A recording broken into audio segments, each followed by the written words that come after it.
It's that time again. Welcome to MustardHub Voices Behind the Build. In these fireside chats, I sit down with the people building, backing, and running better workplaces. I'm your host, Curtis Forbes. My guest today is Biz Williams. Biz is a SaaS industry veteran, 14 years experience in the space. She created Ryze Credits in 2024, which she sold to HR Logix in June 2025, and subsequently she joined HR Logix in the role of CRO. Thanks so much for joining me on Behind the Build, Biz. Welcome to the show. Yeah, thanks for having me. Excited to be here. Yeah, well, I am very much looking forward to hearing all about Ryze, to hearing all about HR Logix, to hearing all about kind of your story and how you got there. You have a very interesting career trajectory, which I'd like to hear. Tell me a little bit about that before we jump into some of the other things. I'd like to kind of hear what brought you all the way up to 2024, and then we'll jump into the next phase. There's a lot. I mean, if you go back to the very beginning of career life, I actually have my degree in graphic design. So nothing related to sales or revenue or building anything at all.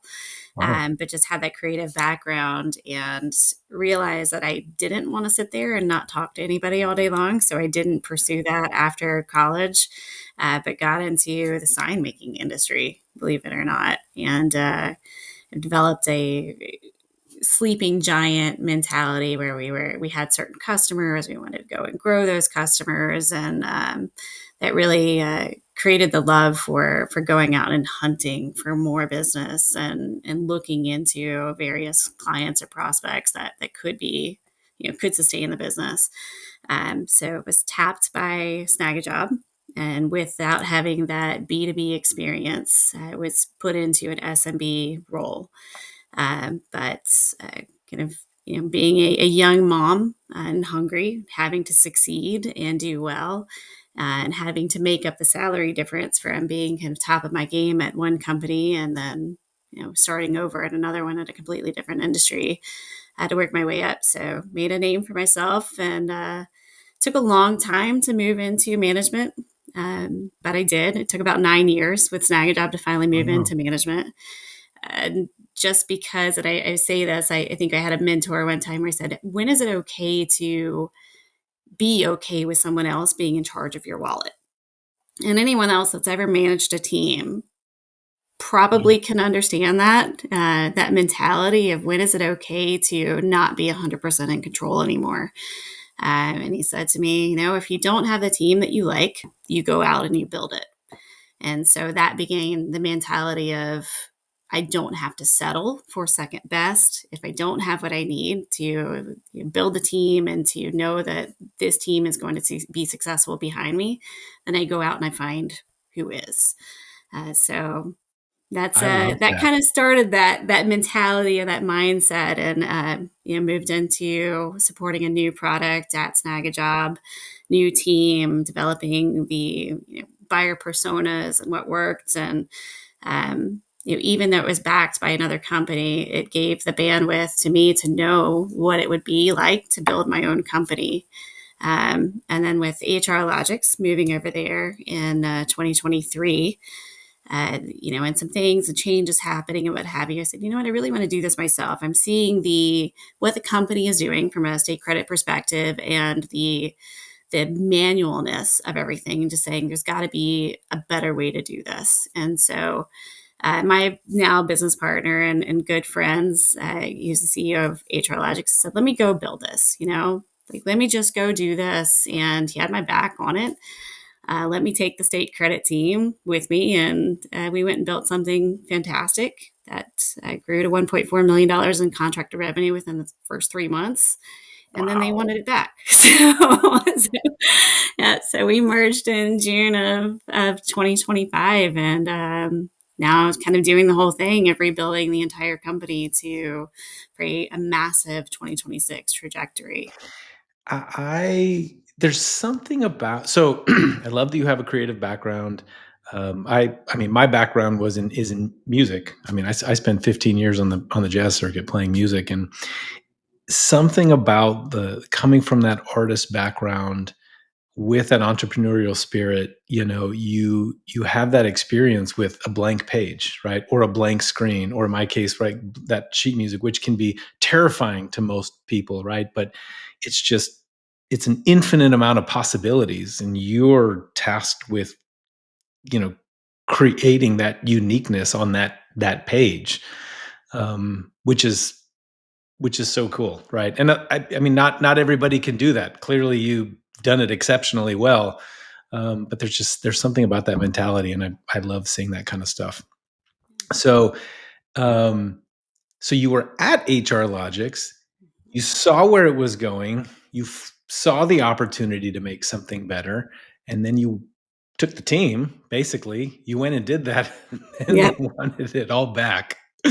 Yeah, yeah. Um, Well, we basically said we were using another provider for the federal tax credit WOTC. It wasn't going so well, and they had completely shut down their state credit processing because they didn't have anybody to do it. And I said, we were at dinner one day, and I said, I need a better WOTC provider, and he was like, well, I need state credits back. I said, so we were kind of writing down on a piece of paper of, well, if we shared this salary, and this person helped you over here, and like this person helped me over here, and all this stuff. And I was like, I just looked at him, I was like, why don't we just merge? Like, this is getting too complicated. Like, let's just merge. We both need each other. Let's just merge. And so, yeah, we made it happen probably 30 days later. So tell me more about Rise, right? I kind of have an understanding now of what drove you to create the company. Talk to me a little bit about what it did, maybe how it sort of innovated a little bit before you made that decision to go back together. Yeah, so there has never really been a central repository of a system that enables people to see what tax credits are applicable to where they have locations. And so a lot of this for CPAs, even for ourselves at HRLogics prior to the tool being created, it lived on Excel sheets. And there are things that change every single year.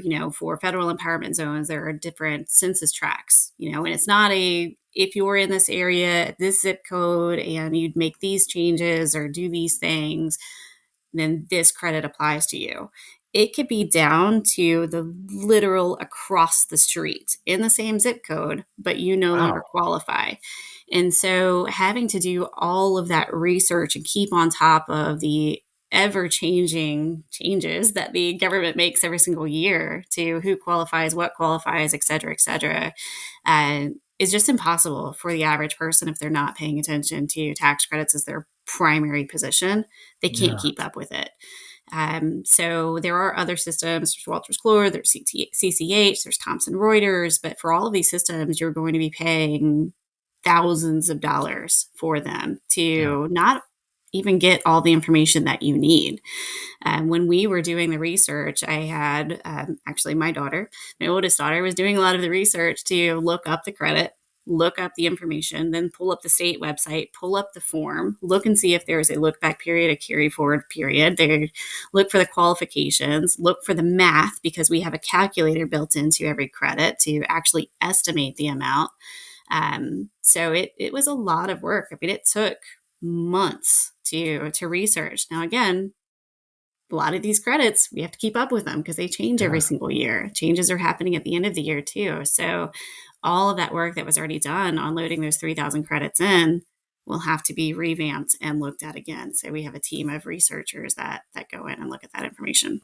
You had some really impressive quick success with Rise. I mean, you did so well so quickly. Did you think that was going to happen? What were your expectations initially? I think it's trust. And I try to tell this to every single one of my employees that not every deal that they come across needs to be one that they sell.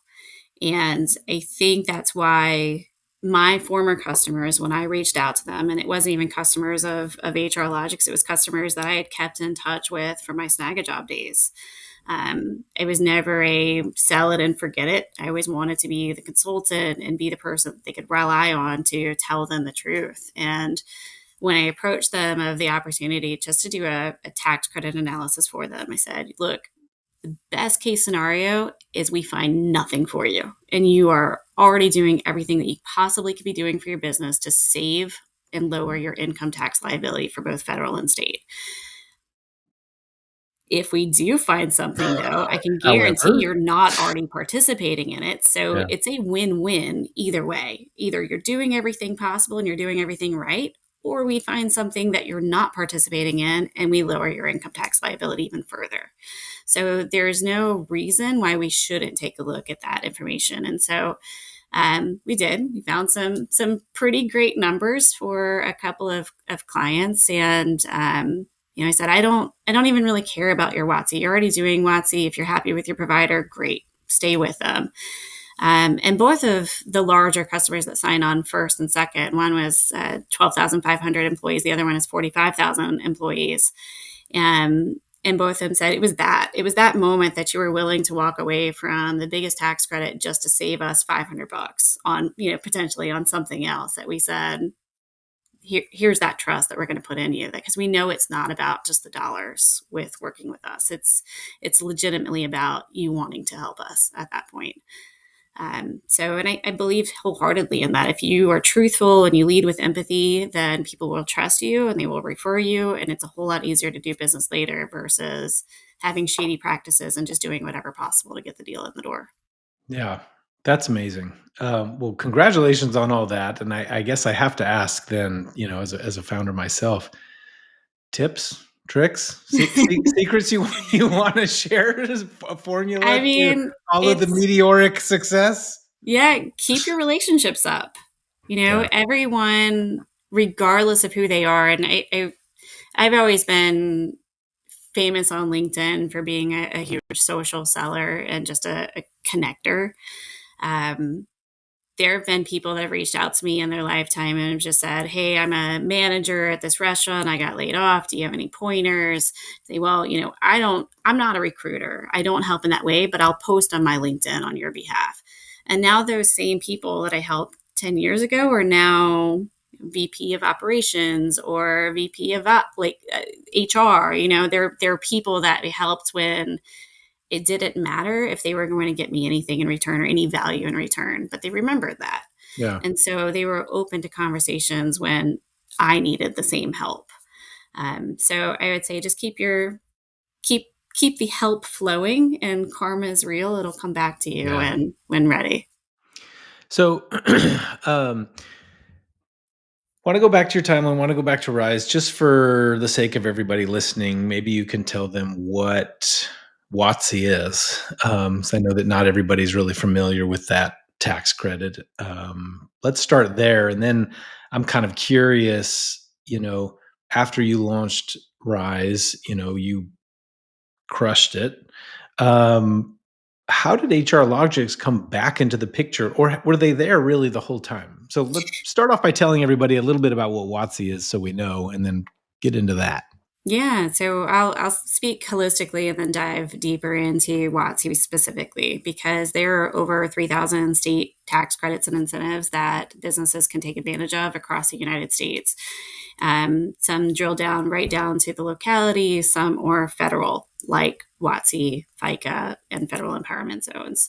So WOTC has been around for a very long time. Really, it was created back in 1978 under a different name, and then took its true name of WOTC back in 1994. So it's not a new credit. It has been around for a very long time.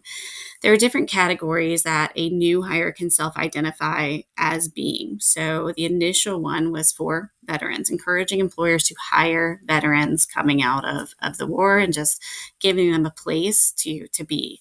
The mindset of the government is, if employers are hiring these people that self-identify as one of the 10 categories, then they will come off of the government assistance. So either food stamps or SSI or TANF, long-term unemployed, various different categories that they could qualify for. So supposedly, I don't know if the stat is correct, but for every dollar that the government hands out in a credit to the employer is a $11 savings to the Oh, government. So it's a pretty large yeah. amount. Now, if you've been following and tracking the news, WOTC gets renewed every 5 years. This will be the third time in its lifetime that it's going to go in hiatus. The The longest period of time that went in hiatus was about 3 months, but the government still re-enabled the credit and then went retroactive with credits. So what we're trying to tell every employer now is, yes, the credit supposedly expires 12/31/25. The current president legislation, has said we are not going to review another tax bill until at least June of 2026. So we're expecting a 6-month hiatus.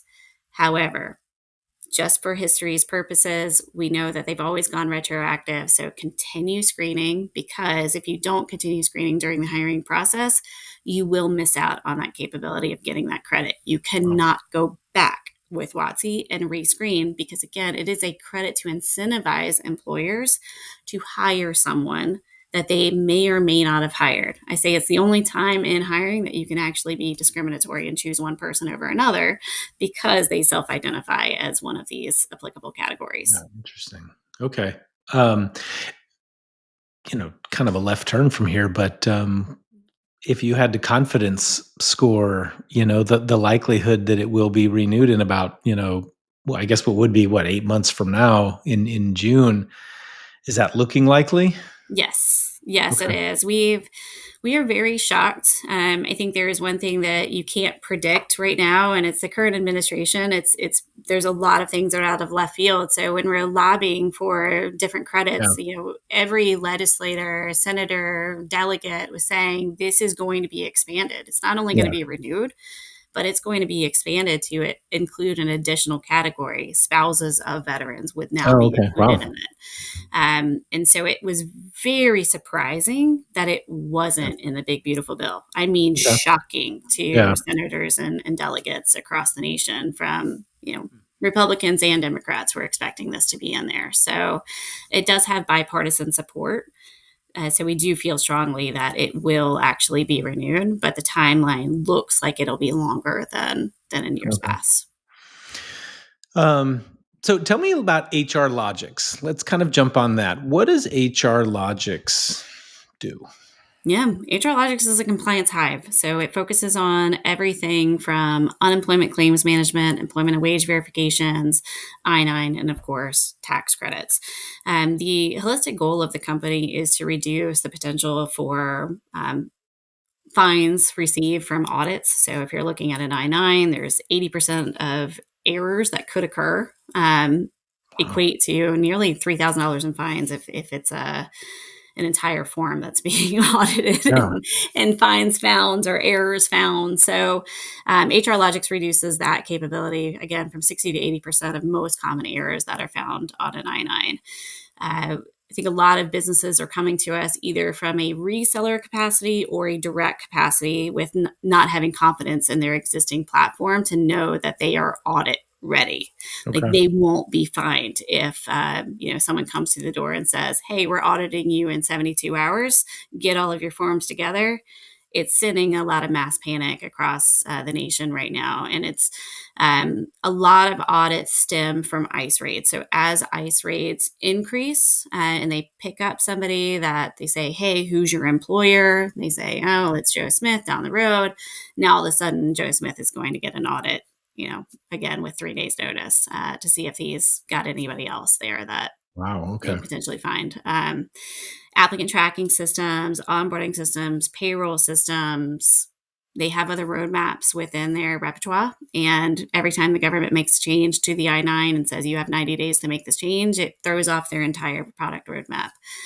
So they come to us in a quiet or reseller capacity where they want to utilize our software. We worry about all of the changes to it. And then that way they can continue on with their existing roadmap and their goals for their own company. So we kind of work behind the scenes as well as from a direct client perspective. And that's the same thing for all of our products. So unemployment claims management as well, we're the software that runs the system. Even if they do or respond to claims in-house, we give them the software to ingest those claims and respond electronically. Wow. So organizations are really coming to you with challenges that are not only, okay, so this is an incredibly wide scope, right? You have the individual business that is either worried or currently having some issue. You have, the large, conglomerates and the organizations that obviously could either be worrying about or having the issue, and also then are interested in, the financial aspect, right, of those different kinds of tax credits as well. And then you have partners coming to you looking to essentially offload the headache. Yeah. Exactly. Um, wow. Okay. So that's amazing. Now, your client base can be supported across, the employee life cycle with HR Logix, but where do you think most organizations need the most help when it comes to their workforce? Like, and do they know, and whatever that is, do they know that that's a weakness? Sometimes people don't know. We used to have another platform that I would say no one knew it was a problem until they got their penalty letters in the mail. And I think it's going to be that Usually how same it way works. with I-9 is that no one knows that their current provider is not compliant. They just trust that they're compliant until they get audited. And now all of a sudden they're facing a really large fine. I've had businesses that I've spoken with that all of a sudden they got a $500,000 fine. And for most businesses, that would put them out of business. And so we've had to negotiate with the government to reduce their fines and show that they were making waves in order to be in better standing. Do you do that So, on their behalf? mhm. Yep, we do. We do. And then, on the unemployment claim side of things, there are a lot of fraudulent claims that are processed every single year. We go in, we help them respond to those claims, we win on their behalf with a 97% win rate, and then the government still pays the unemployment. So we help them go back and say, wait. The employer won that claim. You don't get to charge them that money for that. So yes, we'll go in and identify those disparities and help them. So, a lot of times, maybe leadership could have missed some things, isn't paying attention to the right signals, might be ignoring or dismissing, some of the things that might be important. HR is often seen as a cost center, Mhm. for most businesses. So, a lot of leadership, especially in small business, some medium sized businesses, they just don't pay a lot of mind to it. So, I'm obviously not pointing the finger at leadership, but I'm kind of curious, a lot of these problems can boil down to leadership problems. Do you feel like organizations are putting the right people into these leadership roles that have to be paying mind to all the stuff you're talking about? I just don't think they know, and Yeah. yes and no. I know I've brought this up previously of putting the right people in the right fit positions. It's something that was Snagajob's motto years ago, and we've seen time and time again that an individual contributor, meaning an individual that works for somebody else, is really good at their job. They're really good at being an individual contributor, and then you put them over management or leadership, and they flounder because they weren't made. To be a manager, or they weren't trained properly on how to lead other people, or maybe just hereditarily, they're just not good at leading other people. They're good at their jobs, and that's Yeah. okay. But I think we have this mindset of, you have to progress to a certain level. You have to start here, and then you have to move here, and you have to move here, and so on and so on. And I don't think that every person should be in a leadership role or should work towards that. They could be happy with what they're good at now, and kind of keep them in that role if they don't want to progress in their career. So, yes, you have people that probably are being put into positions that have no idea what they're doing or what they're looking at, or Yeah. know to poke holes in certain things because it's always been done this certain way, and they're just going with the status quo. So, they haven't gotten in trouble yet. Yeah. So, why make changes? Well, I I love to talk about leadership here on a lot of these chats, and I love to talk about people problems, and I think they go together most of the time. So, Yeah. um, you said something, that kind of leads me down this path. What makes somebody a good candidate for a leadership role? How do you identify people in the organization that should be nurtured or upskilled? I always believe it's somebody that doesn't really mind about succeeding themselves, but they find joy in seeing others succeed. I mean, I I like that. I think that I mean, I would probably agree with that wholeheartedly, although, right, there's probably a million caveats, right? But, what on the other side of the coin, what do you feel like would make somebody a poor fit for leadership, or signals that somebody that's in the leadership role is not the right fit? Uses a lot of the word I versus we. Um, Yeah. Selfishness. Honestly, I think you can peg that from somebody all the time. What are they constantly asking for? Things for themselves or asking because it'll be for the betterment of the team? So, regardless of role, you know, first of all, I think a lot of that makes sense. If we were to, and you've, I think, had this really interesting career trajectory where, you were part of a team, right? You worked your way up in that team, over the years.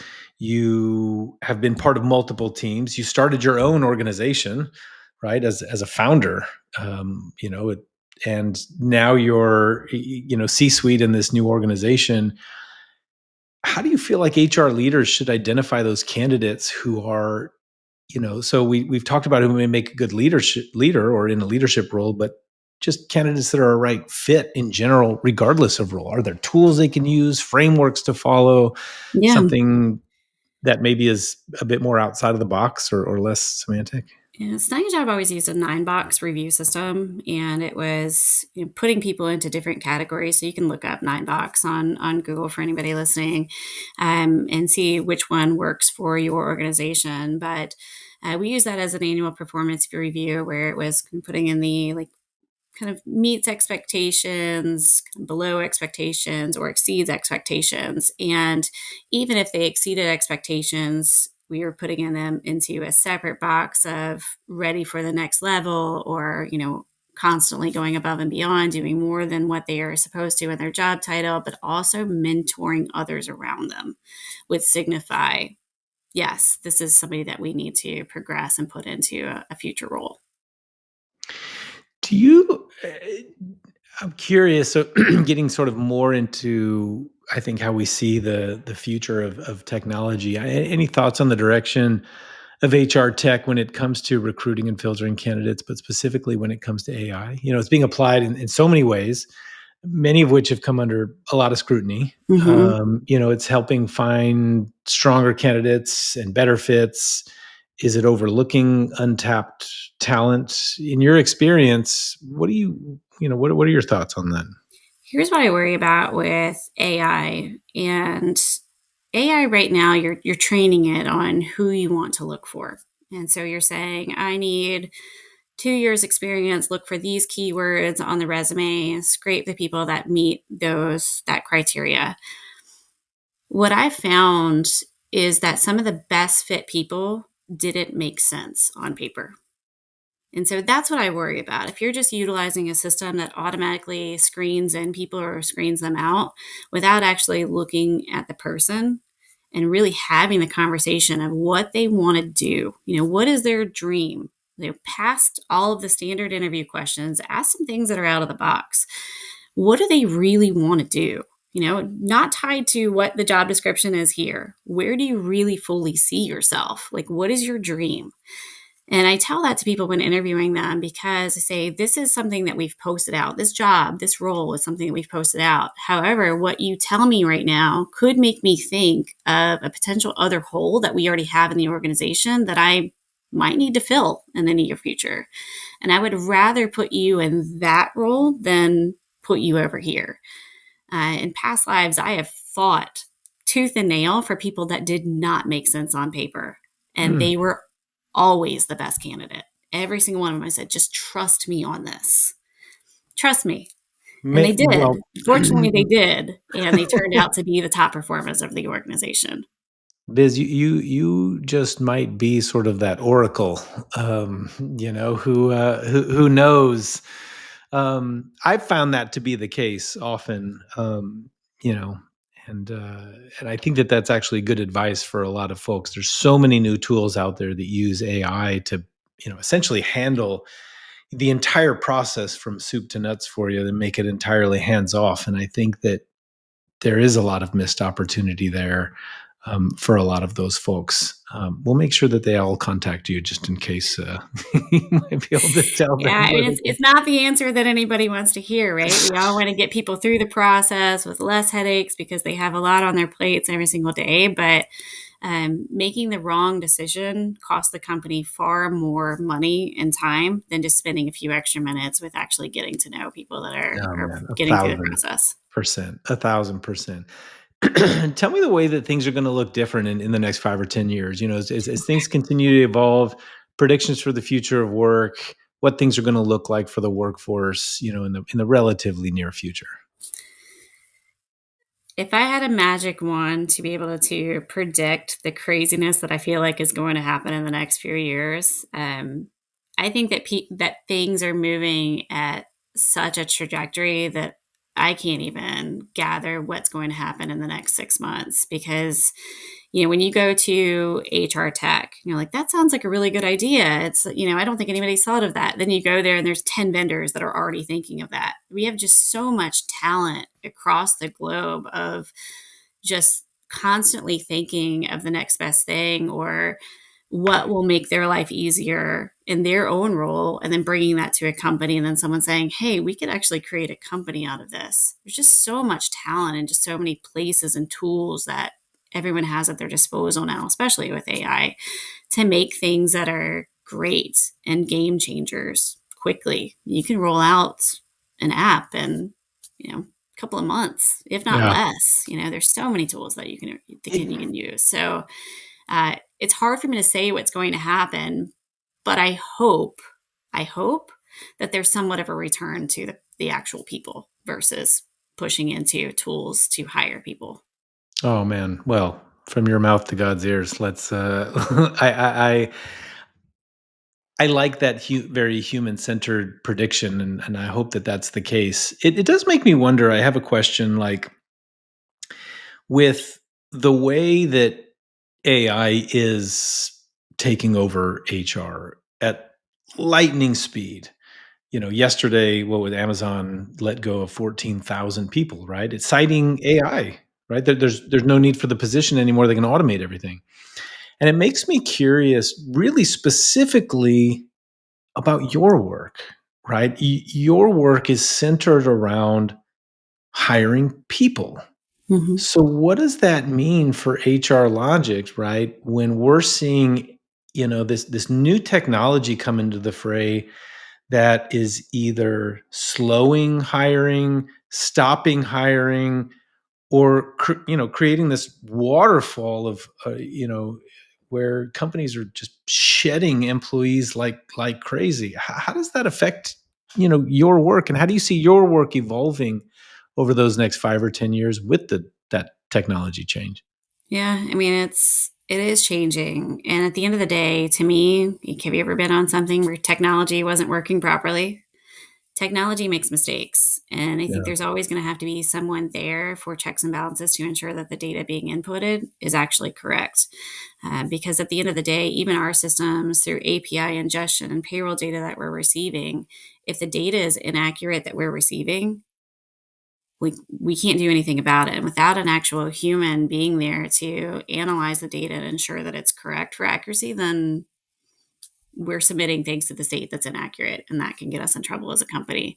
So I don't think that for us we'll ever be able to fully remove the human capability or human aspect to our work just because we're putting our names behind it. Yeah. I like that. And I didn't mean to get too far off topic, but it certainly got my wheels turning, and thought was worth at least asking. But getting back to sort of leadership, I want to know, you know, what kind of things should tomorrow's leaders begin to learn today? Are there new roles, new demands that the next generation should be prepared for? Whether it's things in your domain that you see them dismissing or not understanding well, or other things that you're just simply saying from anecdotally, right, from your experience with customers. Generational differences. So, Oh man, we talk about that so much. You yeah. so nailed that. Yeah, it's so tough. It is so tough because you almost have to put on a different hat for every single person that you're talking to and know how they like to receive information, and how they want you to receive information and what's valuable to them. So I do think that most people should go through some sort of leadership development program. I think that they should do a little bit of research, but also get to know their people too, their peers around them. If they're really thinking about going into leadership, really talk to their peers and say, could this be somebody that I could manage, and why or why not, and what would inhibit my ability to lead them. So it's a lot of just internal data research. Yeah. I really do love that you said that. We do talk about those things a lot, and it's I think also that it's one of the biggest things that tomorrow's leaders, well, frankly, it's tomorrow is kind of here. It's already today. I mean, the generational mix I think that we're seeing in these organizations with boomers, Gen X, millennial, the lost generation in between Gen X and millennials. Everybody forgets about them. Yeah, thank you. Thank you. Okay. See, everybody forgets about them except us. Yes, We exactly. remember Those each those other. little 3 years, I was in there. And the and the millennials, every Gen Z, whatever you want to call all of these folks, like we're all in the same place now. We're all in the same place. We're all Mhm. working together, should be working together, right, towards the same end goal. And yet, we have these sort of one size fits all or standard incentive packages for everybody, whereas like the 20-year-old, you know, might not be super motivated by that insurance and retirement, possibly retirement. You don't really know what their motivations are, but that 40-year-old who's got two kids, is going to care a lot about retirement and health insurance. And but 65-year-old is mostly, probably cares about, just taking care of their retirement. They're almost done. They don't care about student loan help, right? Like the 20-year-old or 25-year-old might. So, those kind of differences there, those motivational differences are one thing. And Mhm. then you have the whole psychography model, right, of your employee. We Mhm. act different, we're motivated differently, right? The boomers, right? There's been studies that come out that talk about how the majority of them already feel motivated or even engaged at work because engagement looks different to them. Yeah, And exactly. Gen Z, it's like 14% of them feel engaged at work compared to the overwhelming majority of boomers. But is there really a different level of engagement, or do they have different expectations of what that engagement looks like? I think it's different expectations. So I think that a lot of the older generations feel like there is a job description, and I chose this job and they chose me, and therefore this is something that I need to do. So I know my expectations and I just do it. I think younger generations are always. I feel actually kind of sorry for younger generations, and don't shoot me in the foot for anybody that works remote. Our entire organization is remote too. But I was having this conversation with somebody previously and said we feel sorry for this generation because they'll never know what the water cooler talk is, you know and so they're missing everything, and they're getting their source of truth is all on social right now. And so they're not actually having these conversations or these moments at the water cooler or in the kitchen, or just passing each other in the hallway to say, like, let's collaborate on something, or let's do this. And they're seeing their peers, starting their companies at 18 and 23, and they think that they're behind. So I think that there's this unrealistic expectation among the younger generation that they need to be CEOs and paid like CEOs by the age of 23. And if they're not, then they're left behind. So recognition is a big thing to them. I think higher wages is a big thing to them, but we also have to keep in mind a check and balance as well of an organization Yeah. that I think reality is going to hit the younger generation pretty hard if it's not already. unfortunately, because I think that's the thing that I've heard from most organizations is that younger millennials, Gen Z, they're coming into the workforce saying, I need to make six figures within 90 days and Oh, have man. basically a CEO title. Um, but again, I just think it's unrealistic expectations due to the way that they were raised. I call it the I want it now generation. They've never known the inability to not have something at their fingertips. They didn't have to go to Blockbuster to pick up a movie if they wanted to watch something on a Friday night. It's on demand anytime they want to, It's on demand. They you have a know? computer in their pocket, right? Yes, exactly. If there's something that I think of that I'm like, that would be really cool, make my life easier. I can just go on Amazon and look for it, and it's probably there. Probably So, there. so they just haven't known anything else. And so they want recognition, they want it now, and they want higher wages. And they're not really sure why, but because life tells them to, that they should have this higher title or what have you. So, but organizations have to be careful with that too. Yeah, a lot of changes.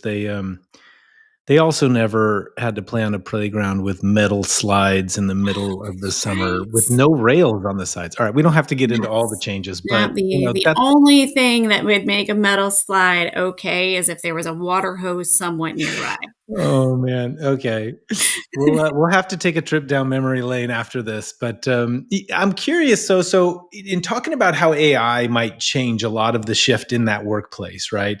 Do you think that there's aspects of these people dynamics that are also going to change as that business landscape evolves? I think that people do need to lean into AI a little bit more as a tool to assist them to get them what they need more quickly. Yeah. I think that we can come to new ideas and bring them to fruition a lot more easily than what we could in the past. But I don't think that AI will ever replace people. I think that we need to learn how to work alongside it. Yeah, I love that. I mean, and I fall like directly in that camp. Um, Kind of final question I want to ask you, and I I ask this a lot. Entrepreneur, business leader, CEO of a large conglomerate or enterprise. And I think that you've probably worked with just about everybody in that scope. Are asking or ask comes to ask you for single most important piece of advice about managing people well, about checking all of those boxes, about not dismissing the things that they need to do, right? About, well, essentially we're talking about being a good leader, right? Identifying and cultivating the talent, but the right talent, right? For the right roles. You're on an elevator up to the top floor, and before the doors open and they walk right out. What is that one thing you tell them? Listen to your people. It can be as simple as that. What you do with that, can look different, but listen to your people. What is truly important to them and act on that and engage with them. Some of the best products that we've created in my lifetime were developed, or the idea was developed by our own staff, Yeah. not something externally. So it's what's going to be best for the company. What do they feel like is going to be best for the company? From a product perspective, from a leadership perspective, from just benefits perspective, wage perspective, what is important to them? Because Yeah. if you're not talking to your people, then you're probably going to make the wrong decision. I love that. Thanks, Biz. I appreciate you joining me today. It was really fantastic having you here on Behind the Build. Yeah. Thanks again for having me. This was great. And thank you all for joining us. Please like and share this episode. Also, be sure to subscribe so you don't miss our next installment. And then head over to mustardhub.com to learn how we help companies become destinations for workplace happiness and turn culture into a competitive edge. Sign up to be one of the first to get started with Mustard Hub for free while you're there. Until next time.